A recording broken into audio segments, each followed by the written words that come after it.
이제 정말로 저의 마지막 이 주일 설교입니다. 우리 아테네 교회에서뿐 아니라 제 일생의 마지막 설교는 아닐지라도 주일 설교를 교회에서 할 수 있는 기회가 다시 없을 가능성이 높아요.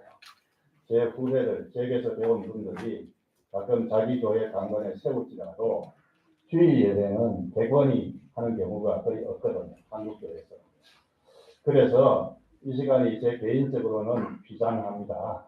그러한 무게감 때문인지 설교 준비가 더 쉽지 않더군요. 유언 같은 말씀은 할 수는 없잖아요.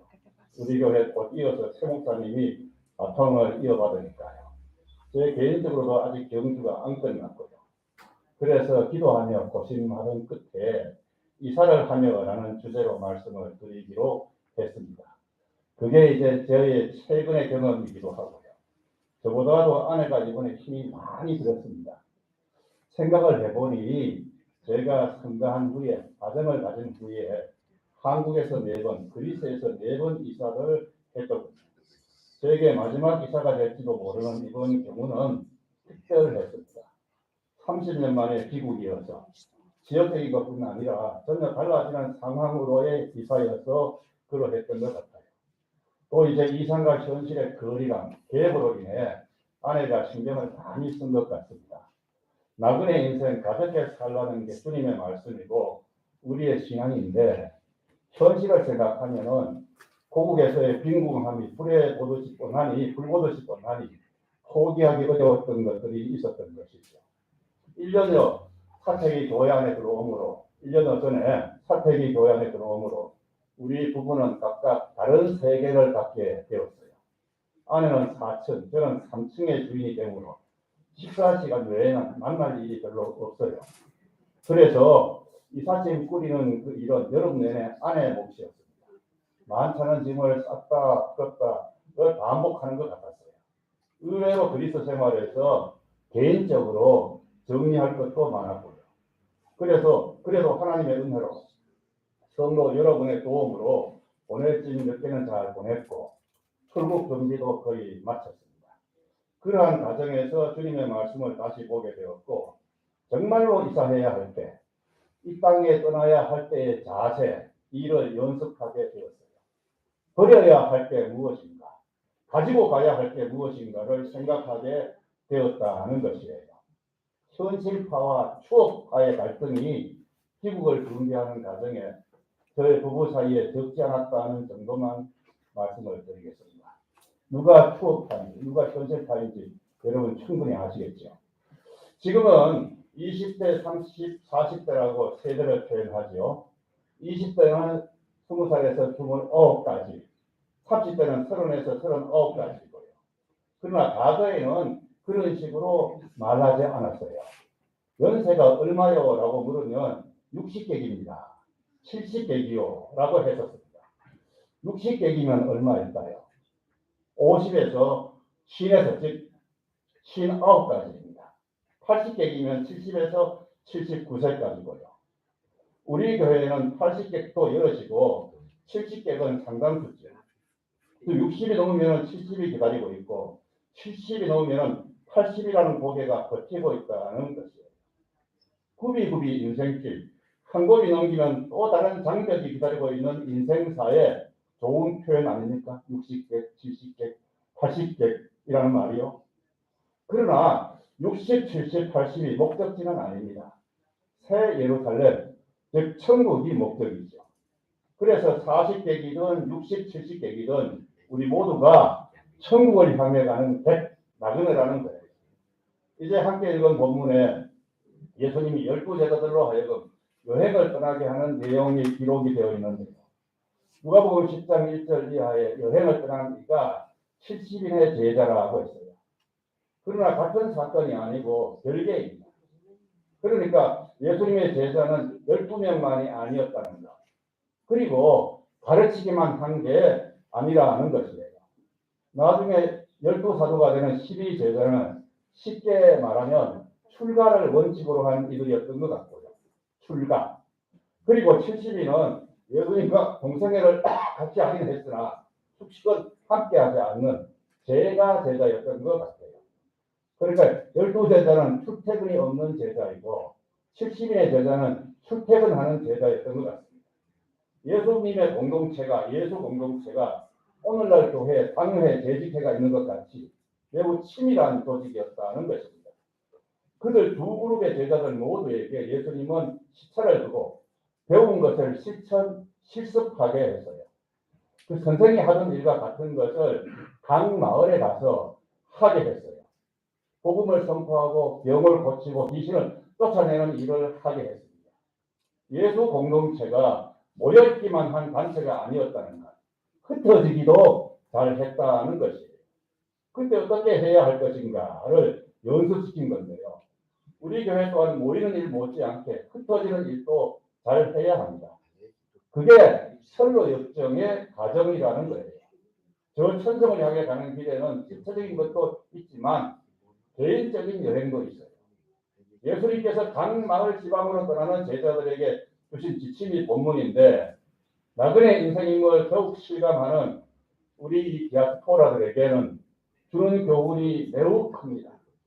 첫째로 예수님은 가벼운 여장을 명하셨어요. 가벼운 짐이 가볍게 하는 것을 명하셨어요. 전대에 무거운 금이나 끈을 넣어 다니지 말고 여벌의 옷과 신발도 갖고 가지 말라고 하셨어요. 소위 성지순례 한다는 분들 중에 여장이 가볍지 못하는 이들이 많아요. 여장은 가벼울수록 좋습니다. 여행 경험이 적은 사람일수록 짐을 또 무겁게 해요. 생각해도 좋을 것을 꾸역꾸역 넣어 갖고 와서 동행들마저 괴롭게 해요. 그게 이제 가이드하는 우리 집사님, 거사님들에게 나쁘지만은 않거든요. 그리스가 정의지가 아닌 경우에는 그리스에서 공국으로 돌아가는 그런 경우에는 깻잎, 장아찌, 캔, 컵라면, 사발면, 고추장병, 사탕봉지, 설사약, 훈연제 등등을 이제 주고 가니까요. 저도 가이드하는 우리 교우들을 통해서 여행자들이 쏟아붓고 간 그 귀한 물품들을 꽤 많이 조달을 받았습니다. 저는 좋았지만 그 과정에 얼마나 본인이 힘들었겠어요. 짐을 가볍게 하는 게 여행의 요령이요, 삶의 지혜입니다. 무엇보다 예수님의 분부예요. 무거운 짐으로 동행들을 괴롭게 하듯이 어리석은 욕심으로 인해서 남까지 고생을 시키면 안 됩니다. 여러분들은 여럿이 여행할 때, 단체 여행 시에 남의 짐 들어주지 마세요. 꽤 오래전 일이지만 기억에 남는 한 여행사를 보았는데요. 오모니아에 있는 패스트푸드점 옆자리에 앉았던 여행자. 그가 이제 걸치고 있는 반바지가 매우 인상적이었어요. 색깔이 다 밝았을 뿐 아니라 엉덩이 부분은 해지기 직전이었습니다. 바지 한 벌로 세계 입주를 하는 사람 같았어요. 입성으로 인해서 초라하게 느낀 것보다 짐이 여행을 방해한다는 사실을 잘 아는 현자처럼 보였다는 거예요. 단 한 번의 승복으로 평생을 산 승려가 우리 한국에 있었는데요. 공술의 공숙을 하는 이 믿음대로 살려고 한 것이죠. 우리 나그네 삶도 마찬가지. 쓸데없는 짐, 욕심은 자신을 이 고생스럽게 하며 즐거워야 할 인생을 망치게 합니다. 특히 이 순례자는 가벼운 차림이어야 해요. 가벼운 차림이어야 합니다. 순례자가 누구게요? 이 필그림이란 말 들어보셨죠? 유명한 철로 역정의 원제목이 더 필그림 프로그레스예요. 하나님 앞으로 가는 사람, 천국을 향해서 가는 이가 바로 순례자입니다. 어디로 가는지 목적지가 분명한 이가 순례자예요. 그게 나그네와 차별되는 점입니다. 저 높은 곳을 오르려는 사람이 천국은 높은 곳이잖아요. 저 높은 곳에 오르려는 사람이 무엇 잔뜩 치렁치렁 달고 있어서 되겠어요? 그 짐을 못 버려 저 높은 곳을 향하여 나가지 못하는 사람들이 많습니다. 훈련과 훈련 속에서 나를 지새는 군인들이지만은 특히 싫어하는 훈련이 있는데요. 무엇인지 아세요? 유격 같은 이 특수 훈련도 힘들지만 일반적으로 군인들은 행군을 가장 싫어합니다. 100km 가까이 되는 길을 40km, 완전 분장을 해서 거는데요. 나중에는 머리에서는 철모, 분신 같은 소총이 얼마나 무거운지 모릅니다. 등산하면서도 이 같은 경험들을 하셨을 거예요. 처음에는 물통 하나가 아무것도 아니죠. 그러나 나중에는 그게 결코 작은 게 아닙니다. 무거운 것을 벗어버리지 않으면 천성을 향해 가는 순례의 길, 그러니까 끝까지 신앙생활을 할 수가 없어요. 그럼 우리 나그네 길에 힘들게 하는 짐이라는 게 과연 무엇일까요? 우리를 힘들게 하는 짐이라는 게 무엇일까요? 먼저 죄입니다. 죄가 마음을 무겁게 하고 머리를 짓눌러요. 그래서 죄짐이라고 하잖아요. 성경 다음가는 스테인셀러, 꾸준히 팔리는 책이라는 좋은 버전 작품 철로 역정은 크리스천의 삶을 소설 기법으로 묘사한 것이에요. 거기에 주의도, 기독도, 영어로 하면 크리스천이 높은 곳을 향해서 가는 과정에 짐 때문에 고생을 많이 해요. 벗어버리려고 해도 벗겨지지 않는 그 짐이 어떤 언덕에 이르렀을 때 떨어져 아래로 대굴대굴 굴러가죠. 바로 십자가 세 개가 있는 언덕이었어요. 골고다입니다. 예수님이 달려 죽으신 그 십자가 아래 이르렀을 때 제 짐이 벗겨졌다는 것이에요. 마음을 가볍게 하지 않으면 순례자의 길이 매우 힘들어요. 그 죄의 짐을 벗는 방법을 모르면 절대 천성을 향한 여행에 성공할 수 없음을 명심해야 돼요. 불교에서는 그 짐을 벗는 것을 해탈이라고 하거든요. 해탈. 죄는 업장이라고 하고요. 해탈 업장은 용어 자체는 훌륭한 것 같아요. 죄는 계속 쌓여 자기가 되니까 업장이 맞고요. 벗는다, 탈피한다는 듯한 말이 해탈, 시원한 느낌을 주죠. 이 업장 소멸, 그래서 해탈을 불자들, 승려들은 목표하는데 그것을 위해서 어떤 이는 진실로 전력을 투구해서 몸부림을 치는데요. 잘 되지 않습니다. 한국 불교를 다시 살렸다는 평가를 받는 근대의 최고 선승, 이 성철이라는 분이 입적할 때 불교에서는 돌아가신다는 것을 입적한다 그러잖아요. 그 입적 때 내 죄는 수미산보다 크다고 했잖아요. 그 수미산은 에베레스트 산맥에 있는 6,000m 더 되는 만년설이 쌓인 고봉이라고 하거든요. 용맹정진 끝에 죄의 무거움을 깊이 깨달았으나 벗는 방법을 몰랐다 하는 이야기 아니겠어요? 죄의 짐을 통감한다는 자체는 위대하지만 그것을 벗지 않으면 천성을 향한 순례의 길을 마칠 수 없는 게 확실해요.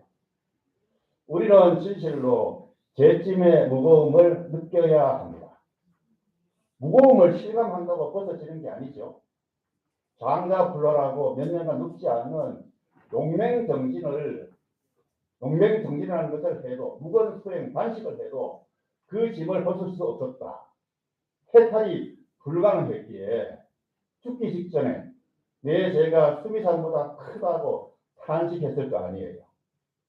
그게 어떻게 불교 특유의 경손의법이고 비유이겠어요. 성철 스님은 참으로 고승계덕인 것은 분명합니다. 그것은 죄의 짐이 막중함을 깊이 인식하고 있다는 것과 솔직히 수행의 한계를 인정했다는 점에서 그렇습니다. 그리고 구원받지 못했음도 확실하고요. 그 고승처럼 우리도 죄의 무게를 실감함으로 회개해야 합니다. 그 회개하는 방법을 성경에서 일러주고 있죠. 예수님께 나와야 돼요. 예수님께서 나의 무거운 죄짐을 대신 지셨으므로 나를 해탈시키려고요. 그 사실을 믿어야 합니다. 그리고 그 믿음으로 회개를 해야 돼요. 그 죄에서 턴어웨이 해야 돼요. 십자가 대속의 공로를 믿어서 회개해야 합니다.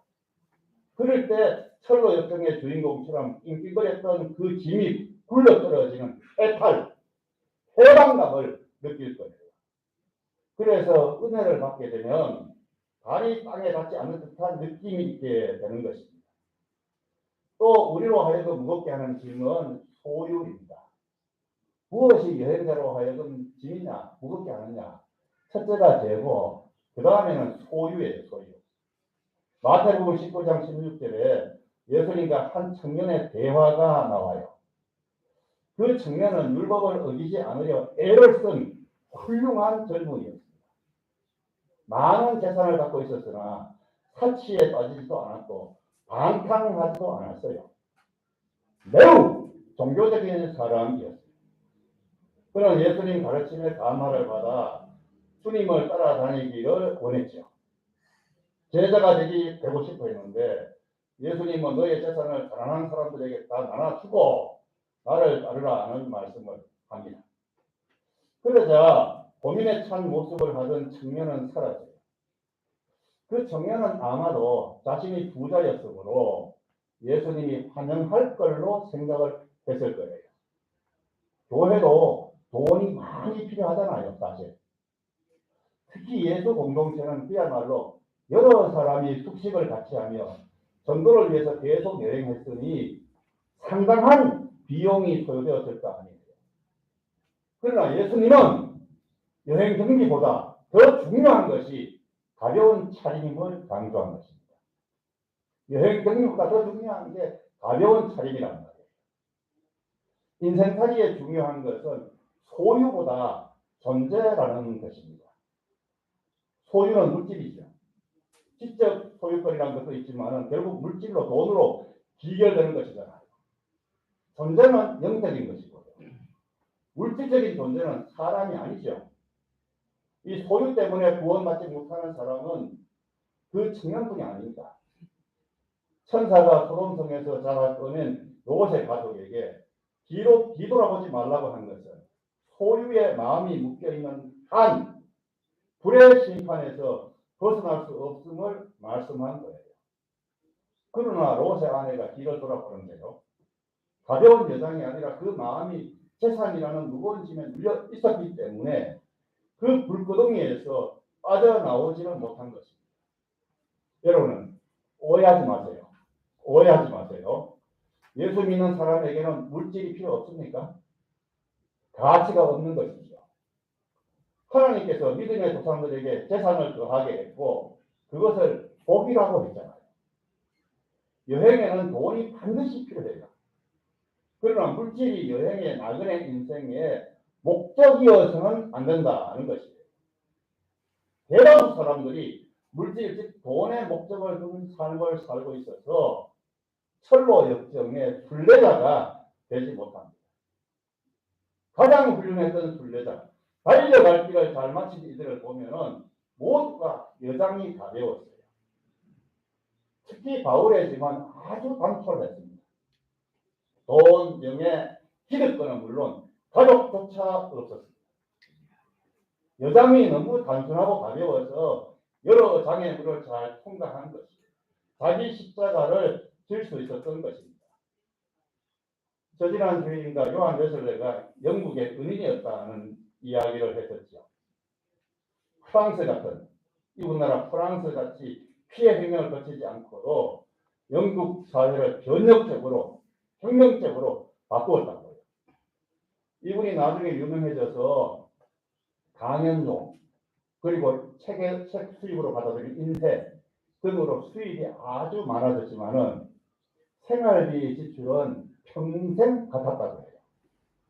초임 목사 때 30파운드 받았는데 생활비 28파운드, 2파운드 헌금하고 나중에는 300파운드 벌어도 마찬가지 28파운드. 나머지는 다 이제 선교사 사용한 거죠. 그야말로 달려갈 길을 마친 것은 그 사람이 주변이 가볍게 했기 때문에 주머니를 가볍게 했기 때문입니다. 나그네 인생도 여장의 가벼움이 성공의 관건인데 순례자 인생은 더욱더 그렇습니다. 예수님은 심지어 제자들에게 여행 단계 중에 지팡이도 못 갖고 가게 했어요. 그 제자들의 지팡이가 무슨 놈의 그 돈이 되겠어요? 그게 재산 되겠습니까? 나무 작대기 하나인데. 그러나 이 말은 너무 심한 명령 같은 이 명령은 인생, 신앙생활이라는 순례의 길은 세상에 어떤 것도 의지하지 말고 오직 하나님만 바라는 여행이 되어야 함을 강조하려고 그런 말씀을 하셨을 것입니다. 여장을 가볍게 하라. 순례자에게 철칙이에요. 나그네 삶을 사는 우리들에게 주는 좋은 지혜입니다. 여장을 가볍게 하라. 짐을 가볍게 하라는 거죠. 그리고 우리 기독교 크리스천의 순례 모습은 어떠해야 될까요? 이 순례를 강조하는 고등 종교들이 많습니다. 우리 기독교만 성지 순례 이야기하는 게 아니에요. 힌두교의 순례자들은 묵은 겐지스 강가 바라나시로 갈 때에 순례할 때에 입을 꾹 쳐닫고 말 한마디 하지 않고 그렇게 걸어서 갑니다. 타락 걸어서 순례의 길을 건너는 거예요. 남인도에 자이나라고 하는 종교가 있는데 이 종파가 말이에요.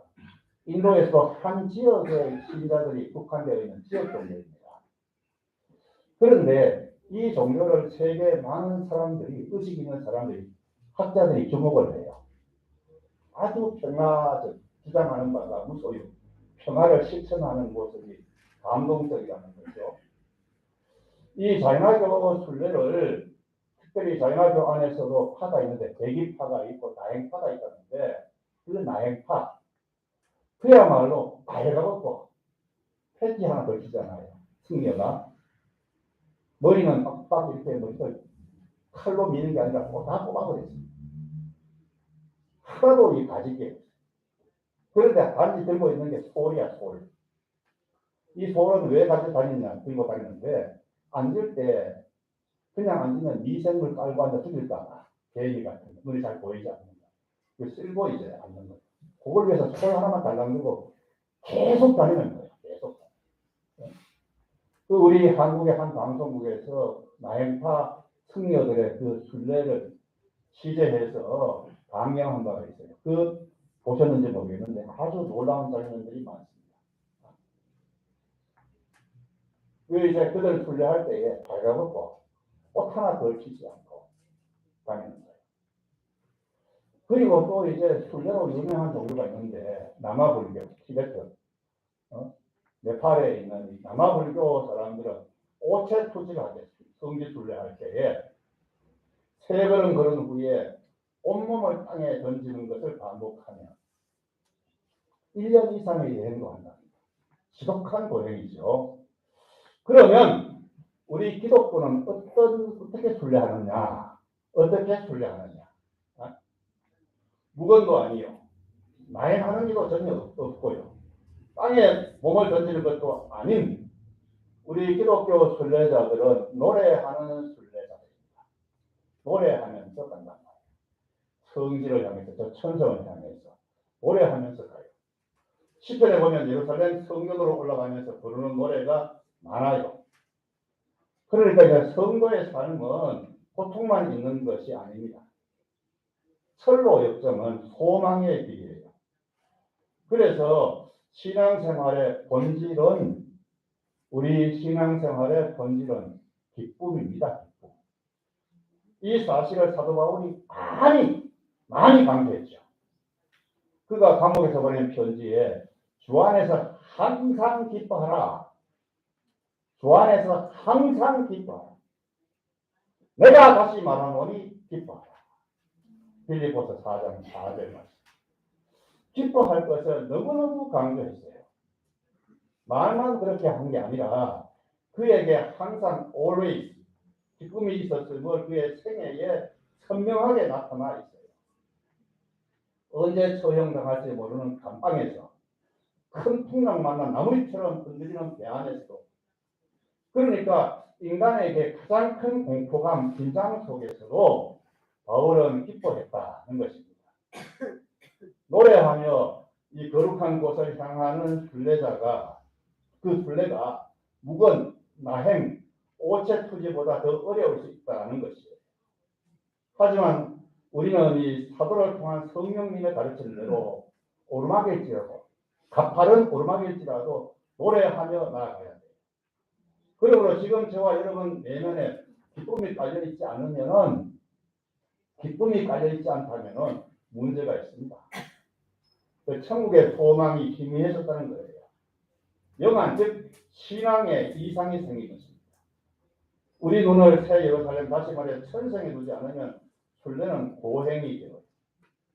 신앙생활 교회 생활의 목표가 물질이나 명예 그리고 현실적으로 권력일 수가 있어요. 영국의 한 성공의 교회가 영국에 그런 교회가 많은데 대포집이 되었어요. 운영을 못해서 교회가 자꾸 팔고 있어요. 영국 성공에 뿐 아니고 가톨릭도 그렇고 개신교도 그렇고 유럽 교회가 형편이 말이 아니에요. 대포집이 됐습니다. 교회가 성도들이 모여서 예배하고 성령의 인도함 받아서 찬양하던 그 교회가 말이에요. 그 교회 모습이 완연해요. 스테인 글라스 성화를 유리에 이제 스테인 글라스 하잖아요. 구교회 그거 그리고 높은 설교대 세계탄 그대로 두고 그 앞에서 그 술을 마시고 밤새도록 남녀들이 이제 춤을 추고 그런단 말이죠. 그 수백 명 수용 가능하게 된 대형 비어홀 펍의 주인이 인터뷰에서 교회나 대포집 역으로 펍이죠. 그 펍이나 즐거움을 준다는 점에서는 같지 않습니까? 교회나 대포집이나 즐거움을 준다는 점에서 같지 않습니까? 같지 않습니까? 동일하지 않습니까? 하면 이제 웃더군요. 틀린 말이 아닙니다. 그러니까 사람들이 모이고요. 돈이 모이게 되는 곳이에요. 돈이 모이게 된 것입니다. 돈뿐 아니라 교회는 대포집과 달리 조직된 모임입니다. 따라서 거기에서 권력 또한 발생하는 거예요. 그러므로 교인 중에 물질, 권력, 명예에 눈을 두는 사람이 있게 돼요. 사실 교회를 통해서 치유한 사람 없습니까? 있어요. 치유한 사람 있어요. 그리고 권력 쟁취한 사람, 명예가 높아진 이들 있어요. 그러한 이는 이 필그림 프로그레스를 마치지 못해요. 그게 목표인 사람은 이 성지순례, 천성으로 향하는 그 길을 마치지 못합니다. 우리 순례자는 하나님 나라 천국을 소망해야 돼요. 그러면 진실로 노래하는 순례자가 될 수 있습니다. 우리가 사람 보고 교회 나오기 때문에 다른 어떤 목적이 있어서 교회 나오면 노래하는 순례자가 될 수가 없죠. 조금만 힘들면 포기해버리고 말죠. 우리 기독교는 천성을 향해서 나아가는 기독교는 노래하는 순례자로서의 특징이 있다는 것이고 그리고 선포하는 순례자입니다. 말씀의 선포가 제자들 여행의 목적이었잖아요. 오래전에 제가 아테네 목회 초기 때 저희 집에 많이 들린 선교사 한 분이 있었어요. 독일에서 이제 유학생 대상으로 목회하던 교회가 하나가 아니고 몇 개의 교회 주일날 여기 갔다 저기 갔다 몇 개의 교회에 담임하던 분인데 막 문이 열리기 시작한 알바니아 선교 개척을 했는데요. 얼마간은 알바니아 온 가족이 다 가서 있었던 게 아니고 독일과 알바니아 내왕하면서 반은 독일에 있고 반은 알바니아에서 개척하면서 활동을 했어요. 그때 이제 경유지가 아테네인 경우가 많아서 저희 집에 자주 왔는데 아테네에 왔으면은 파르테논 등에 관심을 가지지 않아요. 구경하고 싶을 거 아니에요. 그런데 아예 관심이 없더라고요. 야, 이 친구 바울 같은 선교사구나 라고 감탄을 했는데요. 나중에 조금 바뀌긴 합니다만은 하여간 이 사도 바울이 가장 유명한 영향력이 있는 기독교 순례자가 된 것은 포커스가 분명했기 때문입니다. 포커스가. 보는 게 분명했기 때문이에요. 그래서 감사함으로 이 길을 갖고 선표의 사명에 모든 관심을 쏟았기에 바울이 탄 배에는 유럽 문화가 들어있었다는 구세 사람들의 평가를 받은 것입니다. 우리가 거룩한 나그네로서 이 지구 위에서 수십 년 사는 가장 중요한 이유가 구원의 복음을 선포하는 일임을 잊으면 안 됩니다. 만나는 사람들에게, 부딪히는 이들에게 복된 소식을 알려야 됩니다. 같이 순례할 것을 건해야 합니다. 무건고행이 아닌 참미와 말씀으로의 여행이 기독교 순례의 모습 특징이라는 것이에요. 마지막으로 이 예수님은 제자들에게 박지로 보내며 순례자가 명심해야 될 정신 세 가지를 말씀하는데요. 먼저는 결단입니다. 준비등으로 미루면 떠날 수가 없다는 것이에요.